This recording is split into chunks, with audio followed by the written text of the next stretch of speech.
تو میری صرف ریکویسٹ یہ ہے اپنی قوم کو کہ دیکھیں میں اگر جیل میں بھی جاتا ہوں نا، آپ نے جد و جہد کرتے رہنا، اور میں ہمیشہ 27 سال سے کہتا ہوں پرامن جد و جہد، لیکن یہ آپ کے لیے اتنا ضروری ہے کیونکہ یہ جو ساری سٹرگل کر رہا ہوں اپنی ذات کے لیے نہیں کر رہا. اگر ذات کے لیے کر رہا ہوتا تو میں بڑی پہلے چھوڑ چکا ہوتا. کون اپنی زندگی کو داؤ پہ لگاتا ہے؟ کون کسی کے اوپر 2 دفعہ قاتلانہ حملے ہوتے ہیں اور وہ پھر بھی لگا رہتا ہے؟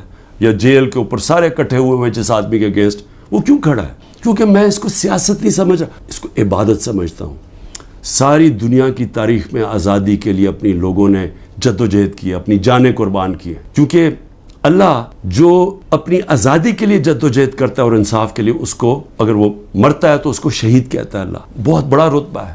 میں اپنی قوم کو بھی کہہ رہا ہوں کہ اس میں آپ کا مستقبل ہے، آپ کی حقیقی آزادی میں. یہ جو نظام اگر یہ چلتا رہا، پاکستان چھوڑیں، کسی ملک کا کوئی مستقبل نہیں ہے. اور ہو کیا رہا ہے کہ مظلوم ہم، یعنی سائفر کے اندر گورنمنٹ میری جاتی ہے اور کیس ہی میرے اوپر ہو جاتا ہے. 9 مئی کو سپریم کورٹ کہتا ہے کہ غیر آئینی اور غیر قانونی طور پہ مجھے ایک مجرم کی طرح اٹھایا گیا، لیکن میرے اوپر 30 کیس ہو جاتے ہیں.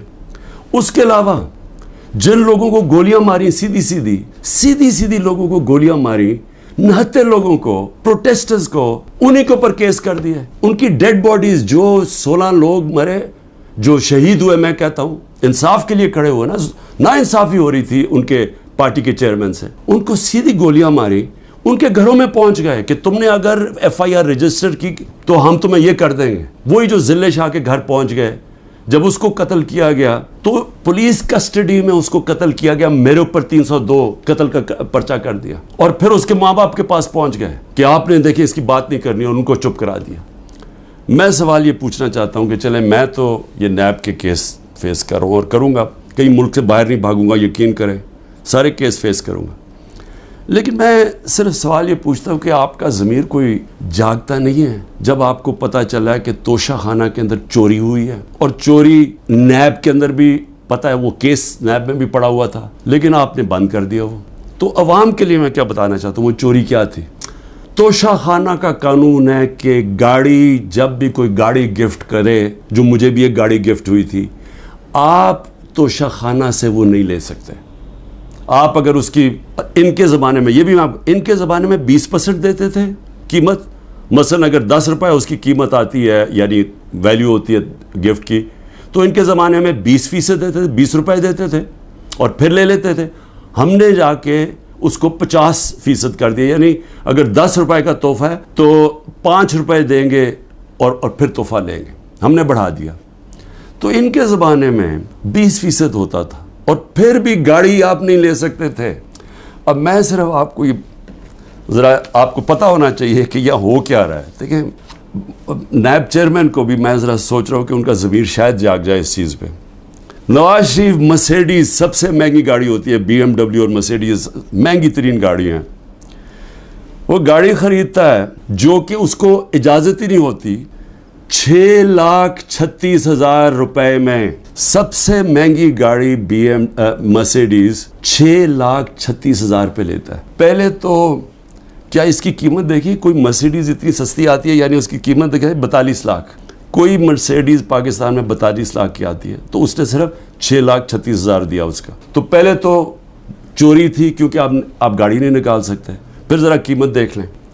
میں اور بھی ویسے یہاں قیمتیں میں دیکھ رہا ہوں کہ میرے سے نیب والے پوچھ رہے تھے کہ جی آپ نے یہ بڑی آپ نے سستی چیزیں لی ہیں، مجھے تو پتہ ہی نہیں تھا. لیکن ذرا میں ایسی میری نظر پڑ رہی تھی، ایک پرلز کا نیکلس، وہ سوچیں صرف 27,000 دے کے لیا نواز شریف نے. پھر میں رولیکس گولڈ بریسلٹ اور رولیکس 1,10,000 روپے پہ لے کے لیا. 1 رسٹ واچ، کارٹیئر کی رسٹ واچ، چھوٹی بھی نہیں، اور وتھ ڈائمنڈز، ہیرے لگے ہوئے اس کے اوپر، وہ جی بڑی مہنگی انہوں نے خریدی 40,000 روپے میں. تو کیا نیب کو یہ نہیں نظر آیا کہ نواز شریف نے چوری بھی کی، ایک گاڑی بھی، اور قیمتیں انہوں نے نہیں دیکھی؟ اس کے بعد زرداری صاحب دیکھ لیں، 3 گاڑیاں نکالی انہوں نے توشہ خانہ سے.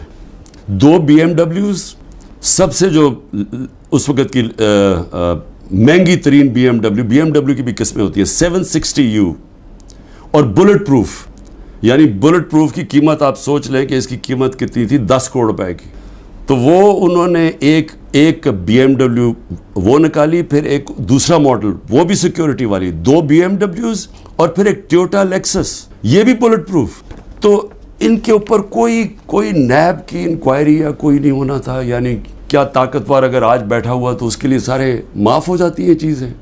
اور یہاں آپ کہہ رہے ہیں کہ جی وہ جو انہوں نے سستی دکھا دی یا وہ مہنگی، تو جنہوں نے سستی دکھائی ہے وہ تو ابھی بھی بیٹھے ہوئے ہیں، پوچھیں ان سے.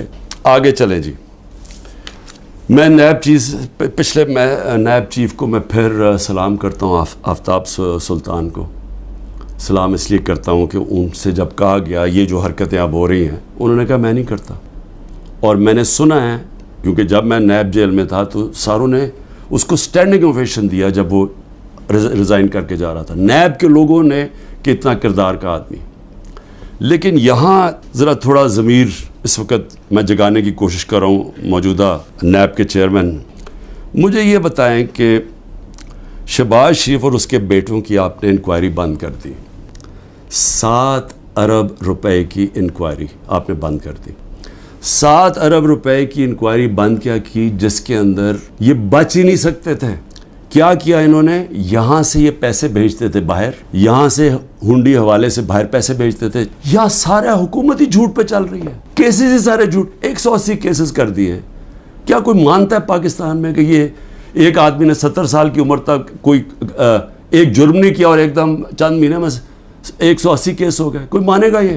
لیکن ان کو کوئی شرم ہی نہیں ہے. کیا یہ مانے گا کہ میاں محمود اور اعجاز چودھری نے اپنے کارکن کو گولی مار دی ہے؟ کیا میں نے ضلع شاہ کو قتل کر دیا؟ کوئی مانے گا؟ کوئٹہ میں سارا کوئٹہ جانتا ہے کہ اس وکیل کی خاندانی دشمنی تھی، سب جانتے ہیں، ایویڈنس ہے. میرے اوپر 300 قتل کیس کر دیا اس کے اوپر.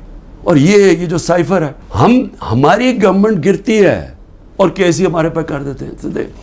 تو میں آخر میں اپنی قوم سے کہنا چاہتا ہوں، دیکھیں یہاں جو ایک طاقتور فیصلہ کرتا ہے کہ میں نے کاٹا مار دیا ہے، فلانے پہ کاٹا مار دیا. ہمارے لوگوں کہتے ہیں کہ عمران خان میں کاٹا لگ گیا ہے تو اب تو پی ٹی آئی نے آنا نہیں اور عمران خان نے آنا نہیں، اس لیے وہ جو 2 پارٹیز بنائی ہیں ان کے اندر چلے جاؤ.